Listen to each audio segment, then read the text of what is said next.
Hello everyone, कैसे हो आप सब। आई होप सभी अच्छे होंगे और प्रॉपर तरीके से अपना रिवीजन भी कर रहे होंगे। आपने आई होप आपने लास्ट वीडियो देख ली होगी और एक्सरसाइज 3.3 को कंप्लीट कर लिया होगा। अगर आपको 3.3 में कोई भी डाउट होता है तो आप कमेंट सेक्शन में बता देना, मैं आपको फुल सपोर्ट करूँगी।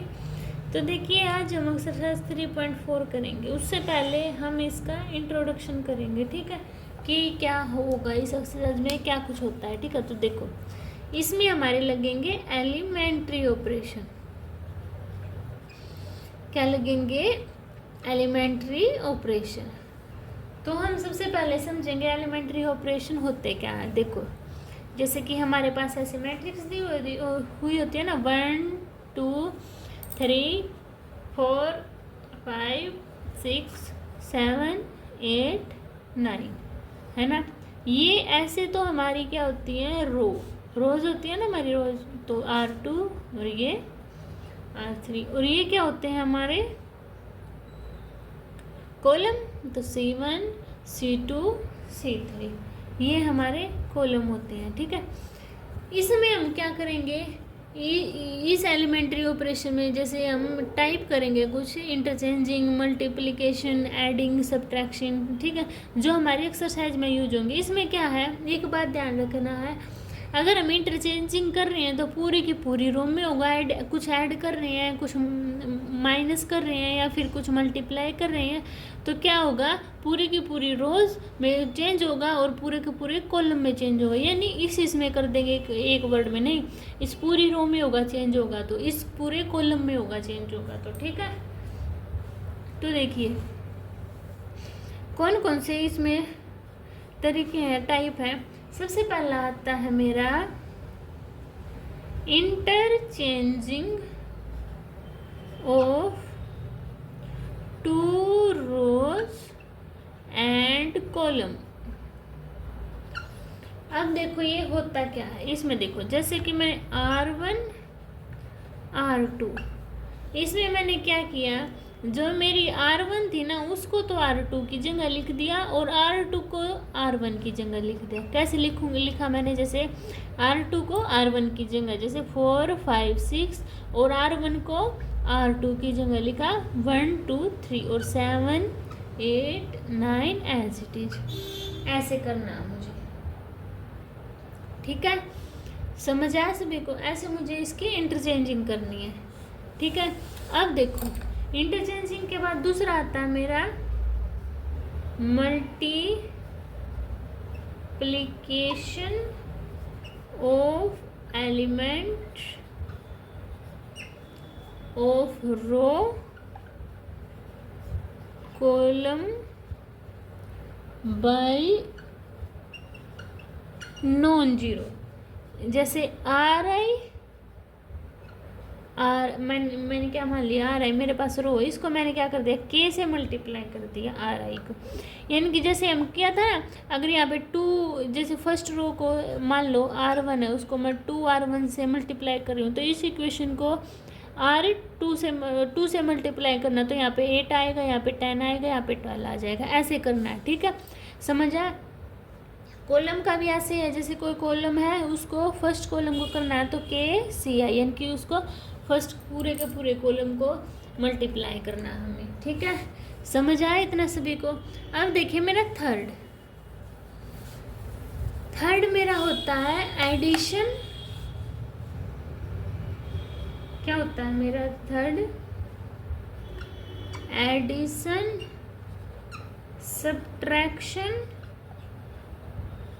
Of row column by multiply any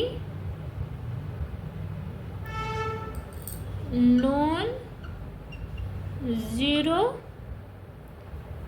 number, ठीक है। जैसे RI मेरे पास रो है, उसको मैंने क्या कर दिया, RI प्लस माइनस KRI। जैसे R1 मेरे पास रो है, R1 है उसको मैं प्लस भी कर सकती हूँ, माइनस भी कर सकती हूँ, किससे? 2R2 से, जैसे मैंने 2 से कर दिया। ठीक है, ऐसे करना है मुझे मल्टीप्लाई, मैं आपको बता रही हूँ। ऐड भी कर सकते हैं और माइनस भी, ऐसे ही हमारा कॉलम को करना है। CI प्लस कर लो, माइनस कर लो, क्या कोई भी नंबर किया है CI में, और C1 C2 को कर लो या C1 को कर लो, तो C2 प्लस कर सकती हूँ, माइनस कर सकती हूँ, किसमें? C3 में। क्या मतलब है मेरा? जैसे कि ये है 1 2 3 4 5 6 7 8 9। देखो जैसे मान लो मैंने किया है, मेरे पास R1 रो है, तो मैंने R1 को R2 यानी कि ऐड कर दिया R1 रो को, तो क्या कर दिया इसमें R1 में किया ना, तो देखो 1 और 4 कितने होंगे? 5, 2 और 5 7, 3 और 6 9, और बाकी की सेम। ऐसे करना है मुझे, ठीक है? समझ आया एग्जाम्पल से? ऐसे ही मुझे कॉलम में करना है, ठीक है? तो ये ऐसे होंगे। अब देखिए मेरा आगे, तो देखिए इन्वर्टेबल मैट्रिक्स। इन्वर्टेबल मैट्रिक्स मेरी क्या होती है? Let A and B are two matrix of order M। मतलब क्या हुआ, मेरे पास कोई भी दो मैट्रिक्स होगी ना A एंड B, उसका ऑर्डर है वो हमेशा सेम होगा, ठीक है? जैसे और हमारा इन्वर्टेबल कब होगा? जब हमारा AB is equal to BA is equal to I, यानी कि आइडेंटिटी के इक्वल होगा, ठीक है? Then B is inverse matrix of A, यानी कि A is equal to B का inverse and B is equal to A inverse होगा, ठीक है? समझ आए यहाँ तक? ये तो था मेरा बेसिक। अब देखो जैसे हमारे क्वेश्चन कैसे दिए होंगे, मेरे पास कोई भी ऐसे मैट्रिक्स दी होगी ना, तो उसका मैंने जैसे ये दे दी A is equal to I A, ये मुझे प्रूव करना है। जैसे A मेरी मैट्रिक्स है और यहाँ पे क्या है मेरा 1 0 0 1 और A है, यही है ना? अब मुझे यहाँ पे क्या करने पड़ेंगे? मुझे ऑपरेशन अप्लाई करने पड़ेंगे।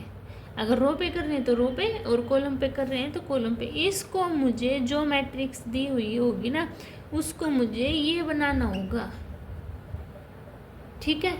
समझ आया सभी को? अब देखिए इतना क्लियर हुआ, यानी कि जो मैट्रिक्स दी होगी ना उसको इस फॉर्म में लेके आएंगे तो दोनों साइड मेरा फॉर्मूला यूज होगा, ये दो ऑपरेशन यूज होंगे, तो यहाँ पे कुछ भी आ जाएगी मैट्रिक्स, ठीक है? ए मान लो ये आ गई मेरी, ठीक है? अब आगे देखो, ये क्या है मेरा I। अब इस A को इसके नीचे लेके आओ, तो I A अपॉन में A इज इक्वल टू, ये मैट्रिक्स दी हुई है, इसको क्या लिख सकती हूँ मैं? A इनवर्स I लिख सकती हूँ, और ये मेरा किसके इक्वल होगा? A इनवर्स के, ठीक है? समझ आई? इतनी बात क्लियर हुई? अब देखो आगे, समझ आया सभी को? अब देखो एग्जाम्पल से करेंगे, हम एक्सरसाइज उठा लेते हैं, ठीक है?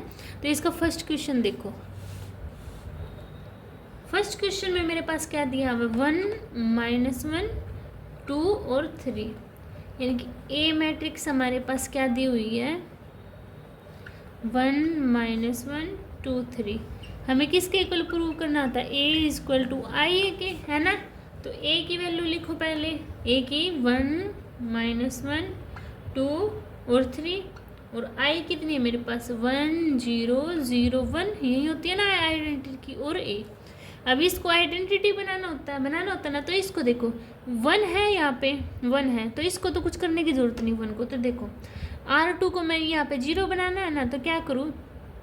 R2 को 0 बनाना है, तो अगर मैं हमें ना अपने दिमाग से सोचनी है। देखो अब हम R2 में मैं अगर यहाँ पे इस रो को 2 से मल्टीप्लाई करके और इसमें से माइनस कर दो, तो यहाँ पे 0 बन जाएगा।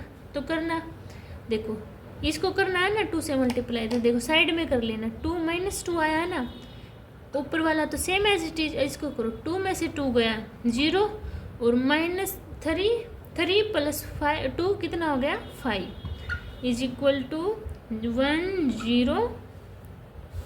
अब इसमें से किया है ना, इसको किससे मल्टीप्लाई किया था मैंने? 2 से मल्टीप्लाई किया तो 0 माइनस 2 कितना आया, -2 और 1 ए। इतनी बात सभी को क्लियर हुई, यहाँ तक क्लियर हुई ना। अब देखो आगे, अब इसको यहाँ पे मुझे क्या बनाना है, 1 बनाना है आइडेंटिटी के लिए। तो क्या कर दूँ मैं, R2 को R2/5 कर दूँ। तो आप बोलोगे हाँ जी कर दो। तो देखो 1 -1 0 5/5 1। अब क्या करना पड़ेगा, इसको भी मुझे करना पड़ेगा, ऊपर वाला तो सेम एज इट इज, नीचे वाले को क्या करना पड़ेगा, 5 से डिवाइड कर दिया। इतनी बात क्लियर हुई सभी को।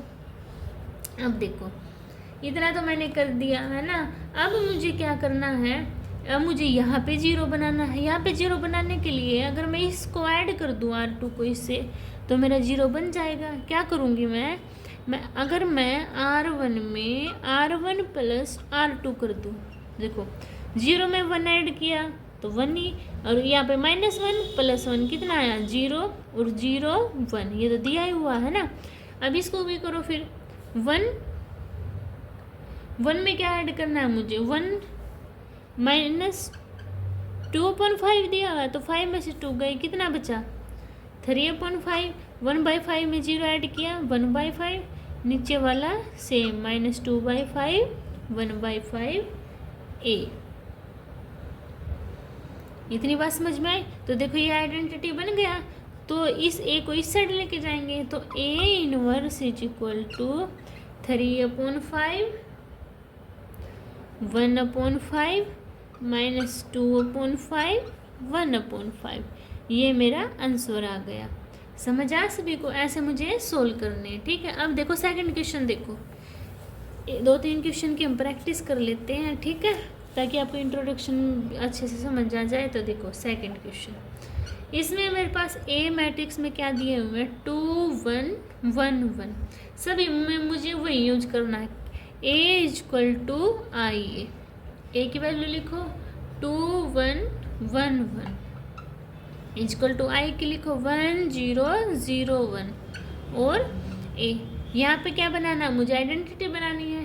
2 दिया हुआ है तो देखो 2 है, यहाँ पे 1 बनाना है, तो इसमें से माइनस कर दूँ। क्या कर दूँ, -R1 -R2। तो करो फिर, देखो R1 2 और R2 माइनस का, 2 में से 1 गया 1 और 1 में से 1 गई 0 और 1 1। यहाँ पे भी करना पड़ेगा। यहाँ पे क्या आएगा, देखो 0 में यहाँ पे 1 दिया हुआ है ना, 0 में 1 ऐड किया 1 1 में 0 ऐड किया, माइनस करना है ना। क्या किया, R1 में मैं 0 माइनस किया 1, अब 0 -1 -1 और 0 1 A। इतनी बात क्लियर हुई। अब क्या करती हूँ मैं, अब मुझे यहाँ पे 0 बनाना है, 0 बनाना है ना, यहाँ पे 1 0 0, यानी यहाँ पे 0 बनाना है ना। तो क्या करूँगी मैं, अगर मैं अपनी R2 में R2 -R1 कर दूँ, आइडेंटिटी यही होती है ना 1 0 0 1, बस यहाँ पे 0 बनाना, तो इसको इससे माइनस कर दूँ। तो देखो ऊपर वाली सेम, 1 में से 1 गई 0 और यहाँ पे क्या है, 1 में से 0 गई 1 = 1 -1 R2 0 -1 कितना है, -1 और ये प्लस हो जाएगा 1 और 1 2। ये मेरा आइडेंटिटी बन गया। तो क्या आया मेरा, A इनवर्स, A को इस साइड लेके जाएंगे ना, तो A इनवर्स = 1 -1 -1 2। ये मेरा आंसर। ऐसे मुझे क्वेश्चन फाइंड आउट करने हैं, ठीक है, समझ आया सभी को। अब देखिए थर्ड क्वेश्चन और आज का लास्ट क्वेश्चन, ठीक है। तो देखो थर्ड क्वेश्चन में ए मैट्रिक्स क्या दी हुई है मेरे पास, 1 3 2 7। तो A = IA, same process apply. तो 1 3 2 7 = 1 0 0 1 A। यहाँ पे 1 है। अब इसके साथ छेड़खानी क्या करेंगे, सबसे पहले इसको 0 बनाएं। इसको 0 बनाने के लिए क्या करना पड़ेगा, देखो R2 - R2 में क्या माइनस करूँ मैं, यहाँ से 2 मल्टीप्लाई कर दूँ फर्स्ट रो को, 2R1 है ना, तो 2 में से 2 गई 0 हो जाएगा ना, तो करना 1 3 सेम एज इट इज, यहाँ पे 2 में से 2 गई 0, यहाँ पे क्या हो गया 2 3 जा 6, तो 7 में 6 गया 1। इतनी बात क्लियर हुई। First row same. अब सेकंड को क्या करना है, इससे को मैं 2 से मल्टीप्लाई करूँगी तो 0 - 2 2, और उसको क्या करूँगी तो 1 ही आएगा। इतनी बात क्लियर हुई। अब मुझे क्या करना, अब मुझे इसको बनाना है 0। इसको 0 बनाने के लिए क्या करूँ, R1 में मैं R1 को 3R2 यानी कि इसको 3 से मल्टीप्लाई कर दे तो 0 बन जाएगा ना, तो मेरा सेम बनेगा। तो देखो 1, इसको 3 को 0 से करूँगी मल्टीप्लाई तो 0 ही रहेगा 1। अब इसको देखो 3 से मल्टीप्लाई किया तो 3 3 0 और 0 और 1, और उस साइड करो 3 से मल्टीप्लाई करो तो कितना है 3 2 जा 6 और 1 और प्लस 6 7, और इसको 3 से मल्टीप्लाई 0 - 3 3 और -2 1, ये सब सेम है ना। तो क्या है मेरा A इनवर्स I, ये A चल रहा है ना, उसको उस side A inverse I equal to 7 - 3 और -2 1। क्या लिख सकती हूँ मैं, A इनवर्स इक्वल टू 7 - 3 -2 1, ये मेरी A इनवर्स की वैल्यू आ गई। ठीक है, ऐसे मुझे सोल्व करने थे। आप इन क्वेश्चन की प्रैक्टिस करना। अगर कोई भी डाउट होता है तो आप कमेंट सेक्शन में बता देना, मैं आपके डाउट क्लियर कर दूँगी, आपको फुल सपोर्ट करूँगी। ठीक है, नेक्स्ट वीडियो में हम नेक्स्ट क्वेश्चन से स्टार्ट करेंगे। हम मिलते हैं नेक्स्ट वीडियो में, तब तक के लिए बाय बाय।